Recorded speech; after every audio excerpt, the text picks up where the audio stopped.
아까도 말씀드린 대로 이렇게 상자가 돼 있으면 전면이 주 표시면이 되고 측면이 일괄 표시면이 됩니다. 그리고 뭐 밑에 부분이 기타 표시면이 될 수도 있고 기타 표시면은 반대로 될 수도 있습니다. 그래서 주 표시면에는 보통 제품명 들어가야 되고, 지금 기성품 상자를 보시면 주 표시면에는 뭐 배즙, 뭐 사과즙 이렇게 다 표기가 되어 있습니다. 일괄 표시면에 보면 그런 식으로 표시가 많이 되어 있어요. 이제 품질 경영 촉진법에 의한 품질 표시 뭐 이런 식으로 표시가 되어 있는데 잘못된 표기고, 우리가 표시해야 되는 내용은 제가 밑에 이제 설명을 다시 드릴 거예요. 근데 표시해야 되는 이제 부분에 대해서 설명을 드린 거예요. 이것도 뭐 디테일하게 보면 활자 크기도 정해져 있습니다. 활자 크기를 뭐 6 이상으로 해야 된다, 12 이상으로 해야 된다 이런 것들이 있는데, 그렇게까지 설명드리면 너무 복잡해지고 그냥 표시면에 그냥 앞면 뒷면에 여기 제품명이 들어가야 된다 이렇게 보시면 될 것 같고, 측면에는 여기 밑에 앞으로 설명드린 이런 내용들이 들어가야 된다 이렇게 보시면 될 것 같아요. 자, 그러면 이 일괄 표시면 일괄 표시, 글씨가 뭐 가면 갈수록 악플이 되는 것 같습니다. 일괄 표시면에 봐야 되는 게 첫 번째로 뭐 보면 일단 여기도 뭐 제품명이 들어갈 수가 있죠. 제품명. 그리고 순서는 조금 이제 바뀌어도 상관없습니다. 여기 보면 식품의 유형. 세 번째가 원재료 함량.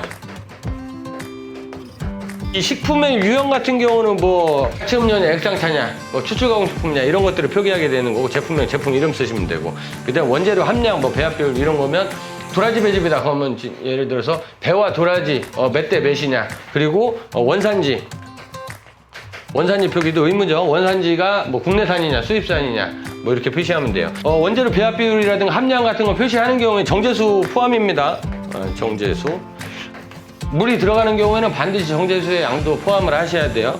그리고 여기에 대한 순서, 예를 들어서 종류가 많다 이런 경우에는 가장 1번, 2번, 3번, 4번 이런 순으로 입력을 하는데, 어떤 순으로 입력을 하냐면 많이 들어가요. 함량이 높은 순으로. 예를 들어서 뭐 배가 90%, 도라지가 뭐 7%, 생강이 3%다. 그러면 배, 도라지, 생강 순으로. 그다음에 그 옆에 가로 열고 원산지 표기를 해주시면 되고, 이것도 뭐 이제 디테일하게 말씀드리면 자세하게 뭐 세 번째 넘어가는 거에 대해서는 뭐 원산지 표기를 안 해도 되고 이런 것들이 있어요. 근데 일단은 쭉 이렇게 많이 들어가는 순으로 표기를 해주시면 된다. 이렇게 보시면 될 것 같아요. 4번이 업소명, 그 다음에 소재지 이렇게 되어 있는데, 이런 것들은 보통 업소명, 소재지 이렇게 표현하지 않고 여기다가 제조 및 판매원이라고 쓰죠.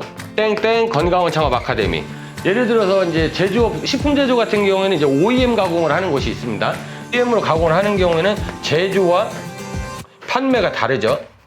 제조는 A에서 하고 판매는 B에서 하기 때문에 제조 및 판매원은 별도로 표기하지만 건강원은 그럴 수가 없죠.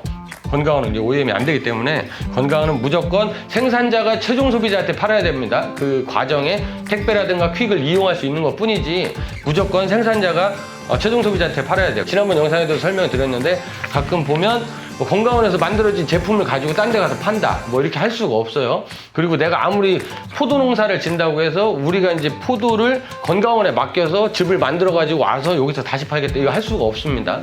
분명히 만든 사람이 팔아야 돼요. 생산자가 최종 소비자한테.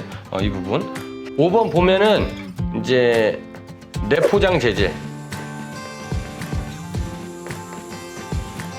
내포장 재질 있고, 제가 여기서 순서가 좀 빠뜨린 게 있어요. 빠뜨린 게 있는데 저 밑으로 그냥 써나갈게요. 그냥 위에서 자꾸 중간에 집어넣고 이러기 그러니까 밑으로 할게요. 식품의 유형, 원재료 함량, 배합 비율 했으면은 사실 이 상자에다가는 표기해야 되는 게 이제 포장 용량, 그 다음에 수량을 표시를 하셔야죠. 그래서 몇 미리가 몇 포 들었냐 이렇게 표시를 하셔야 됩니다. 내포장 재질 같은 경우는 뭐 폴리에스테르, 그다음 뭐 폴리에틸렌, 그다음에 폴리프로필렌. 그래서 보통은 이제 PE 이렇게 표기를 하고요. 또 이제 알루미늄 3중지 같은 경우는 뭐 PE 플러스 알루미늄 뭐 이렇게 표기를 하기도 합니다. 그래서 이렇게 보시면 되고, 그리고 7번에는 이제 보관 방법. 보관 방법 같은 경우는 예를 들어서 뭐 생즙이면은 뭐 반드시 냉장 보관하세요. 뭐 이런 문구라든가, 아니면은 이렇게 중탕으로 해서 만들어진 중탕 제품 같은 경우에는 뭐 햇볕이 들지 않는 서늘한 곳에 보관을 하세요. 이런 식으로 실온 보관. 그리고 8번 같은 경우는 이제 유통기한을 표시하셔야 되죠. 건강원에서 이제 표시를 하실 때는 유통기한은 이제 공란으로 라벨지를 공란으로 만들어 놓고 그 날짜를 조절해서 이제 스탬프로 찍는 그런 제품들이 있어요. 그런 것들을 이용을 하면 간단하겠죠. 유통기한은 보통은 이제 까지로 표기를 하죠. 언제까지. 왜 그러냐면 생산 날짜를 이제 작성을 하게 되면 매일매일 바꿔줘야 되잖아요. 그래서 이거는 뭐 창업자들마다 좀 다를 수가 있습니다. 매일매일 표시하시는 분들도 뭐 그게 편할 수도 있으니까 그런 경우는 할 수도 있고, 보통은 대략적으로 이제 까지로 표기를 많이 합니다. 건강원에서 만들어진 이제 생즙이 아닌 경우에는 보통 보관기간이 길기 때문에 언제까지 이런 식으로 표시를 많이 합니다. 기본적으로는 이 정도를 보시면 될 것 같아요. 기타 표시면 같은 경우는 이제 주의사항 같은 경우는 넣어주셔야 돼요. 주의사항 같은 경우 이제 대표적으로 건강원에서 가장 많이 사용을 하는 게 주의사항. 팩 끝이 날카로우니까 먹을 때 조심해라. 그리고 한번 개봉한 제품은 상할 수 있으니까 바로 먹어라. 뭐 이런 것들. 그리고 어린이 손에 닿지 않게 해주세요. 뭐 이런 것들. 전자레인지 이용 시 별도의 전용 용기를 사용해 주세요. 뭐 이런 것들 주의사항들이 그런 것 이제 기타 표시면에 이제 표시를 해야 되는 내용이고요. 그리고 이제 제품에 따라서 이제 표시를 해야 되는 것도 있고 안 해야 되는 것도 있는데, 이제 알레르기 성분이 있는 것들, 몇몇 가지 알레르기를 유발할 수 있는 제품들 같은 경우는 알레르기에 대한 주의사항도 기재를 해주셔야 됩니다. 왜냐하면 나중에 이제 문제가 되면 너가 표시를 했냐 안 했냐 이런 거 가지고 또 문제 소지가 있기 때문에, 그러니까 알레르기가 좀 민감한 제품이다, 유발할 수 있는 그런 제품들은 반드시 표시를 해주시는 게 좋습니다. 그리고 또 한 가지가 있는데, 반드시 이제 의무적으로 표시해야 되는 게 이제 부정불량식품. 부정불량식품 신고는 뭐 국번 없이 1399번 이런 내용들이 꼭 반드시 들어가야 돼요. 그래서 표시해야 되는 내용들이 생각보다 많은데, 저희 같은 경우는 라벨지로 미리 양식을 만들어 가지고 제품명이라든가 원재료 함량만 바꿔서 만들면 어렵지 않게 만들 수가 있고, 그 다음에 보통 이제 건강원에서 사용을 하는 약간 이 상자 있죠, 상자. 이 상자 같은 경우 이제 한쪽 면에 저희가 라벨지를 붙일 수 있는 게 그 100에 100짜리가 있어요. 가로 10cm, 세로 10cm. 10cm가 조금 안 되는 이제 회사별로 라벨지도 회사별로 좀 틀린데 9.9cm니까 그 사이즈가 그렇게 작지가 않습니다. 30호짜리, 50호짜리 이제 공간이 있으니까 이 라벨지를 이용하시면 충분히 활용을 할 수가 있고, 반대편에는 보통 이제 주의사항 같은 경우는 인쇄가 되어 있는 경우가 많으니까, 만약 인쇄가 되어 있는 경우가 없다 그럼 양쪽에 붙이셔야겠죠. 아니면 이쪽 밑에 부분에다가 주의사항을 함께 포함을 해서 작성을 해서 붙이는 경우도 있고, 이런 식으로 라벨지를 활용하시면 돼요. 다른 분들이 이제 좀 착각하시는 경우가 있는데, 영양성분 표기가 있어요. 그래서 영양성분은 제조업에 대해서 해당이 되고 건강원은 해당되지 않습니다. 하고 싶으면 하셔도 되지만 표시를 안 했다고 해서 문제되지는 않습니다. 영양성분은 그렇고, 그 다음에 헷갈려 하시는 이런 내용이 품목 제조번호가 있습니다. 보통 이제 품목 제조 보고는 뭐냐면, 식품 제조업을 하시는 경우에 이제 품목 제조 보고서를 작성을 하셔야 돼요. 이제 품목별로 작성을 하셔야 되는데, 이 역시도 마찬가지로 제조업이지 건강원은 아닙니다. 좀 헷갈려 하시는 이유가 뭐냐면, 건강원도 영업신고를 하실 때 뭐 지난번 영상에도 말씀을 드렸지만 제조방법 설명서를 작성을 하게 되어 있습니다. 근데 건강원에서는 제조방법 설명서를 작성을 했다고 해서 그 고유번호를 부여받거나 그러진 않아요. 근데 제조업 같은 경우는 이제 품목 제조 보고를 하게 되면 여기에 대한 고유 번호가 발생을 합니다. 그러면 그 고유 번호를 우리가 기재를 하도록 되어 있는 거죠. 그래서 식품 제조업 같은 경우에는 기재를 하지만 건강원 같은 경우는 기재를 할 번호가 없습니다. 그래서 어떤 분들은 영업신고 번호를 뭐 입력하시는 분들도 있고 그래요. 예전에는 뭐 그런 적도 있었어요. 저희도 그랬었던 적도 있고, 뭐 사업자 번호 넣는 분들도 계신데 사실 그런 건 의미가 없습니다. 뭐 넣으실 필요도 없는 거고, 그래서 이런 것들은 전혀 넣을 필요가 없다. 품목 제조 보고, 영양성분 표기 이런 것들은 제조업에 한해서만 우리가 작성을 하는 거기 때문에 건강원에서는 해당 사항이 없다, 이렇게 보시면 될 것 같습니다.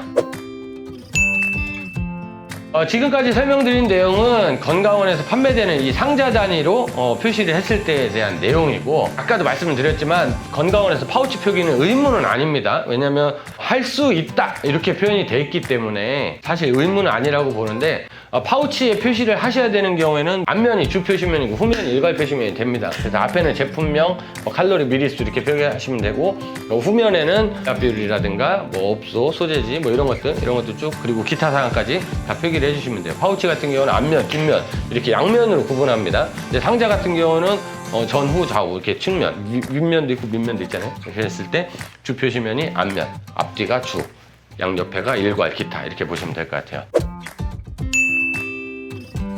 이번 시간에는 건강원에서 판매할 때 이 표기를 해야 되는 이 표시 기준에 대해서 설명을 드려봤습니다. 제가 길게 설명드려서 그렇지 사실 어려운 건 없습니다. 기본적인 양식을 작성을 해서 그걸 토대로 거기서 제품명하고 원재료 배합 비율 이 정도만 밖에서 나가는 거기 때문에 사실 이렇게 복잡하게 생각하실 필요는 없고, 다만 건강원 하시는 분들도 약간 어느 정도 좀 배울 필요는 있다고 봐요. 왜냐면 내가 이렇게 건강원 업종, 식품을 제조하는 업종을 이제 내가 운영을 하면서 관련된 법률 정도는 가끔씩 시간 되실 때 조금씩 참고를 하시면 어떨까 하는 마음에서 오늘 영상을 좀 준비도 하게 됐고, 그리고 또 한 가지는 오늘 영상을 준비하게 된 가장 큰 이유도 요즘에는 서로 이렇게 눈을 부릅뜨고 혹은 저 사람 실수하는 게 있지 않나 이런 것들을 경쟁이 워낙 심하다 보니까 이런 것들이 점차적으로 늘고 있는 것 같아요. 그래서 좀 한편으로는 아쉽기도 하지만 한편으로는 그래 이러한 기회에 우리들이 조금씩 알아서 우리 입장에서 또 소비자들한테 또 해드려야 되는 부분 또 해드려야 되는 거니까, 그래서 꼭 나쁘게만은 생각하지는 않습니다. 그래서 이번 기회를 통해서 조금씩 알아나가면서 올바른 건강한 문화를 만들었으면 하는 바람도 있고, 그래서 이제 오늘 영상을 준비해 봤습니다. 일단 오늘 영상은 여기서 마치도록 하고요. 그리고 저희 영상이 도움이 되신 분들은 좋아요 한번 부탁드리고, 혹시라도 저희가 다음에 이제 올리는 영상, 준비한 영상이 궁금하신 분들은 구독과 알림 설정을 해주시면 저희가 이제 업로드를 한 영상에 대해서 실시간으로 확인하실 수 있다는 점 참고 바라겠습니다. 그러면 저는 오늘 여기서 마치고요. 그리고 저는 다음 시간에 또 다른 주제를 가지고 찾아뵙도록 하겠습니다. 감사합니다.